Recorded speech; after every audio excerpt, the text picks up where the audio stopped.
आज के इस वीडियो में हम लोग 10वीं कक्षा के गणित के कुछ वैसे ऑब्जेक्टिव क्वेश्चन को देखेंगे जो बहुत ज़्यादा इंपॉर्टेंट है और सारे क्वेश्चन बेसिक क्वेश्चन है। तो आप वीडियो को पूरे ध्यान से देखिएगा और इस वीडियो में डाले गए सभी क्वेश्चन का आंसर आप खुद से देने की कोशिश करिएगा। तो चलिए वीडियो को शुरू करते हैं और बारी बारी से हम लोग एक एक क्वेश्चन को देखेंगे। तो आप सभी लोग जल्दी से इस वीडियो को लाइक कर दीजिए। चैनल पर जो भी स्टूडेंट नए हैं वह चैनल को सब्सक्राइब करके बेल आइकन दबा देंगे ताकि आने वाले सभी वीडियो का नोटिफिकेशन सबसे पहले पहुंच सके। तो देखिए, सबसे पहला नंबर क्वेश्चन कह रहा है कि 625 के अभाज्य गुणनखंड में 5 का घात क्या होगा। 625 के अभाज्य गुणनखंड में 5 का घात क्या होगा। 5 का घात कहने का मतलब पावर होता है। जैसे अगर हम 5 के ऊपर में जो 5 लिखते हैं तो यहाँ पर 5 का घात 5 है, जिसको हम लोग 5 का पावर 5 भी बोलते हैं, तो इसी को घात बोला जाता है।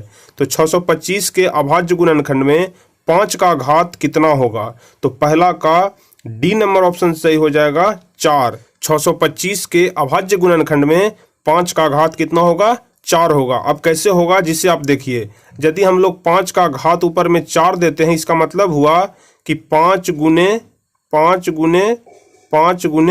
5 मतलब 4 बार आपको 5 लिखना है। तो यदि 5 गुने 5 आप करिएगा तो 5 5 25 25 5 25 से 125 और 125 गुने 5 करिएगा तो आपका 625 आ जाएगा। इसलिए 5 का घात कितना हो जाएगा, 4 हो जाएगा। तो पहला का डी नंबर ऑप्शन सही हो जाएगा, जो कि बिल्कुल आसान क्वेश्चन था। अब हम लोग देखेंगे दूसरा नंबर क्वेश्चन।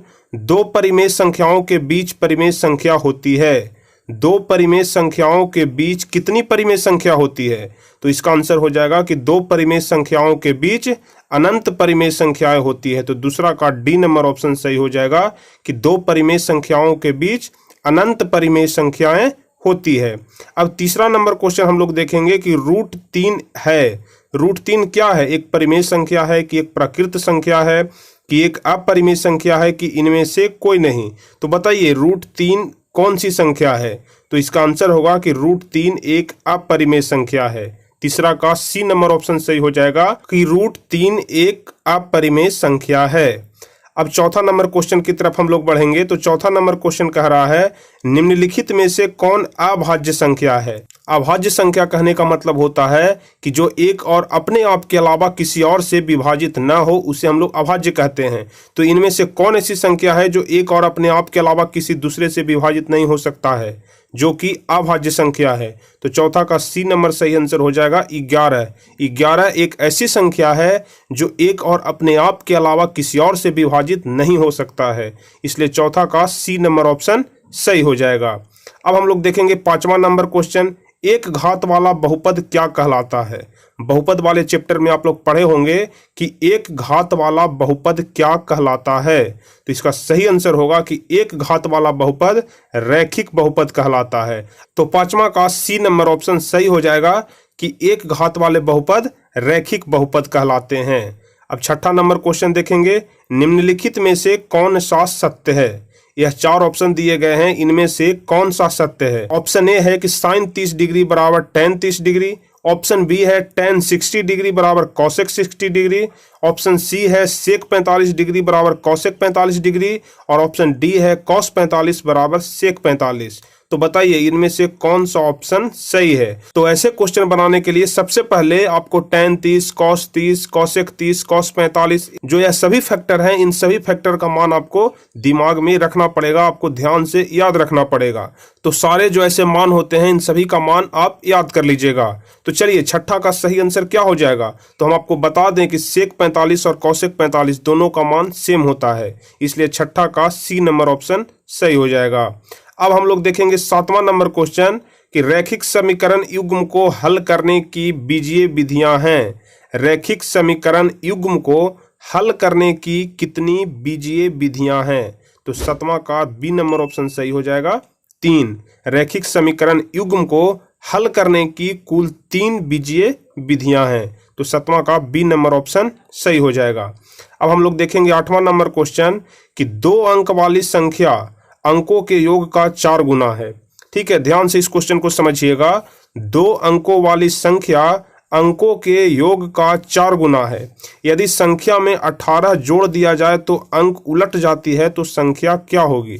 देखिए क्वेश्चन कह रहा है कि 2 अंकों वाली संख्या अंकों के योग का 4 गुना है। कहने का मतलब हुआ कि कोई 2 अंक वाली संख्या है जिसे हम लोग दोनों अंक को जोड़ते हैं तो अंकों का जो योग है वह 4 गुना है। मतलब आप समझिएगा कि यदि हम यहाँ पर 24 मानते हैं तो 2 अंकों का योग मतलब 4 और 2 को अगर हम जोड़ते हैं तो यह 6 हो जाता है, और जो यह अंक है वह 6 का 4 गुना है, मतलब 6 चौका 24 होता है। इसके अंकों का योग 6 है और अंकों के योग का यह जो है वो 4 गुना है। और यदि इसमें 18 जोड़ दिया जाए, मतलब 24 प्लस 18, यदि इसमें 18 जोड़ दिया जाए तो यह अंक उलट जाती है।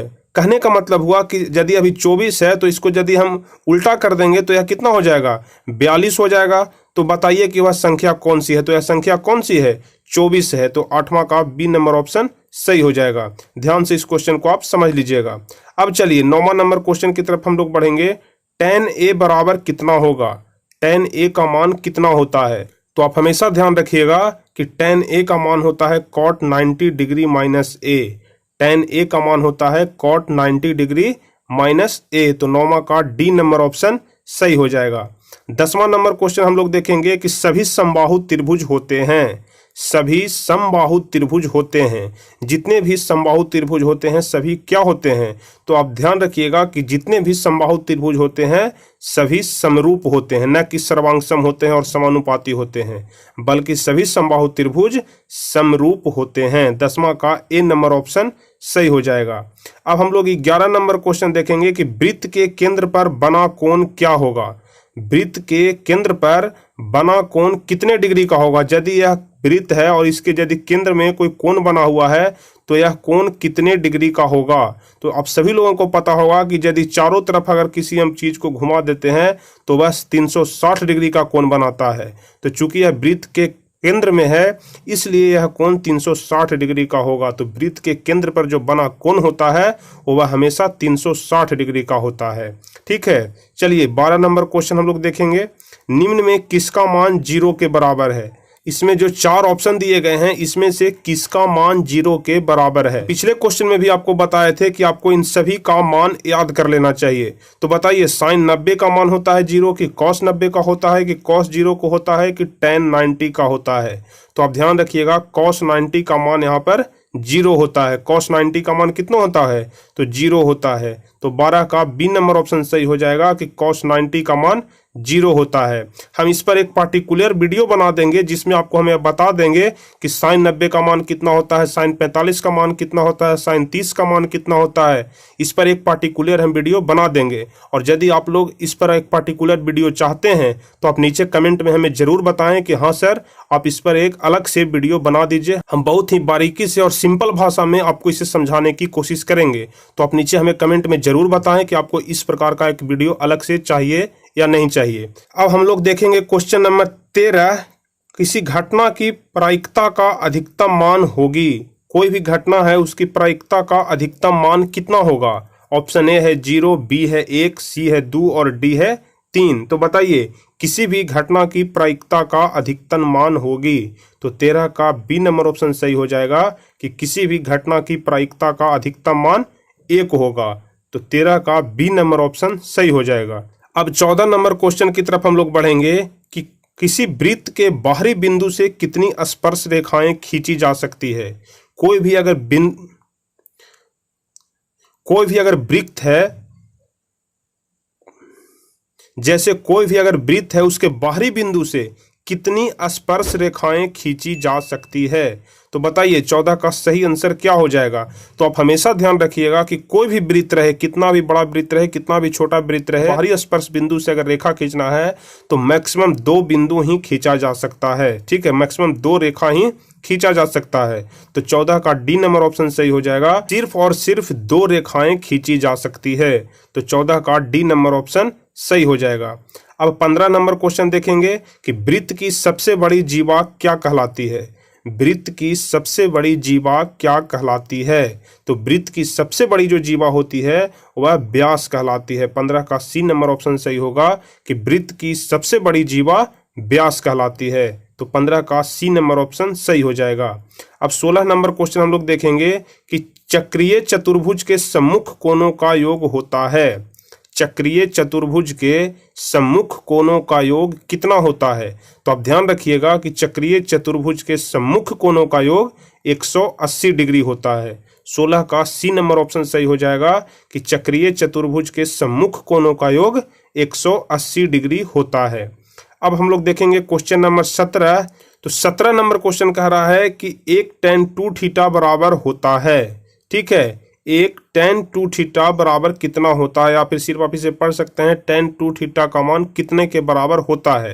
तो आप ध्यान रखिएगा tan 2 थीटा का मान sec 2 थीटा के बराबर होता है। 17 का ए नंबर ऑप्शन सही हो जाएगा कि tan 2 थीटा का मान sec 2 थीटा के बराबर होता है। तो 17 का ए नंबर ऑप्शन सही हो जाएगा। 18 नंबर क्वेश्चन हम लोग देखेंगे कि माध्यक का 3 गुना और माध्य के दूना का अंतर क्या कहलाता है। ध्यान से समझिएगा, माध्यक का 3 गुना और माध्य के 2 गुना और दोनों के बीच का जो अंतर होता है वह क्या कहलाता है। तो अब 18 का सही आंसर यहाँ पर बहुलक हो जाएगा कि माध्यक का 3 गुना और माध्य का 2 गुना का जो अंतर होता है वह बहुलक कहलाता है। 18 का सी नंबर ऑप्शन सही हो जाएगा। जितने सारे भी क्वेश्चन हम आपको बता रहे हैं सारे बेसिक क्वेश्चन हैं, तो आप इसे ध्यान से समझिएगा। चलिए 19वां नंबर क्वेश्चन हम लोग देखते हैं। तो 19 नंबर क्वेश्चन कह रहा है कि प्रथम 3 सम संख्याओं का माध्य क्या होगा। प्रथम 3 सम संख्याओं का माध्य क्या होगा। तो देखिए, प्रथम 3 सम संख्या कौन कौन होता है। तो पहला संख्या हो गया 2, दूसरा संख्या हो जाता है 4 और तीसरा सम संख्या हो जाता है 6। बाकी जो इसके पहले होता है 1, 3 और 5 वह विषम संख्या होता है। तो पहला जो सम संख्या हो जाता है वह 2, 4 और 6, और इसका माध्य पूछ रहा है तो माध्य बीच वाला होता है। तो माध्य कितना हो जाएगा। तो प्रथम 3 सम संख्याओं का माध्य कितना होगा, 4 हो जाएगा। तो 19 का सी नंबर ऑप्शन सही हो जाएगा कि प्रथम 3 सम संख्याओं का माध्य 4 होता है। तो 19 का सी नंबर ऑप्शन सही होगा। अब देखिए 20वां नंबर क्वेश्चन है कि संचयी बारंबारता वक्र कहलाती है। संचयी बारंबारता वक्र क्या कहलाती है। तो 20 का सही आंसर हो जाएगा ए, त्वरण कहलाती है। संचयी बारंबारता वक्र त्वरण कहलाती है। 20 का ए नंबर ऑप्शन सही हो जाएगा। 21वां नंबर क्वेश्चन हम लोग देखेंगे, असंभव घटना की प्रायिकता क्या होगी। असंभव घटना यहाँ पर पूछ रहा है, मतलब जो होने लायक नहीं है, तो उसकी प्रायिकता क्या होगी। तो यह लाजमी है कि जो घटना असंभव है, जो हो ही नहीं सकता, उसकी प्रायिकता कितना होगा, तो 0 होगा। तो 21 का ए नंबर ऑप्शन सही हो जाएगा कि यदि घटना जब असंभव है तो उसकी प्रायिकता भी कितना हो जाएगा, तो 0 हो जाएगा। तो 21 का ए नंबर ऑप्शन सही होगा। अब चलिए 22वां नंबर क्वेश्चन कह रहा है कि √2 एक है। √2 एक क्या है। ऊपर हम लोग देखे थे कि √3, ऊपर में हम लोग √3 के बारे में पढ़े थे। यहाँ क्वेश्चन कह रहा है कि √2 क्या है। तो यदि √2 रहे, √3 रहे, सभी एक अपरिमेय संख्या ही होगी। तो 22 का बी नंबर ऑप्शन सही हो जाएगा कि √2 भी एक अपरिमेय संख्या है। अब देखेंगे हम लोग क्वेश्चन नंबर 23। 2 अंकों वाली कितनी संख्याएं 3 से विभाज्य है। 2 अंकों वाली कहने का मतलब हो गया कि 11 से लेकर के 99 तक, ठीक है, 11 से लेकर के 99 तक के बीच में 3 से कुल कितनी संख्या विभाजित है। तो इसका सही आंसर हो जाएगा 30। 2 अंकों वाली कुल संख्याएं जो 11 से 99 के बीच में है वह कुल 30 संख्याएं हैं जो 3 से विभाज्य होगी।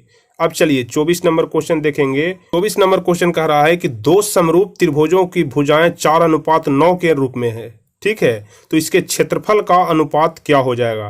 तो यदि हम लोग 4 का स्क्वायर करेंगे तो 16 हो जाएगा और 9 का स्क्वायर करेंगे तो 81 हो जाएगा। इसलिए इसका सही आंसर हो जाएगा 24 का बी नंबर कि 2 समरूप त्रिभुजों की भुजाएं 4:9 के अनुपात में है। तो इसका क्षेत्रफल का जो अनुपात होगा वह 16:81 हो जाएगा। तो 24 का बी नंबर ऑप्शन सही हो जाएगा।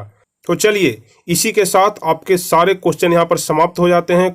कुल 24 क्वेश्चन था जो इस वीडियो में हम डाले थे। तो हम आशा करते हैं आपको यह वीडियो पसंद आया होगा। अगर वीडियो पसंद आया हो तो आप लाइक करें, और अगर इस चैनल पर नए हैं तो चैनल को सब्सक्राइब करके बेल आइकन दबा दीजिए ताकि आगे के भी सभी वीडियो का नोटिफिकेशन आपको मिलता रहे। और यह वीडियो आपको कैसा लगा आप नीचे कमेंट में हमें जरूर बताइएगा। तो चलिए फिर मिलते हैं हम आपसे अगले वीडियो में।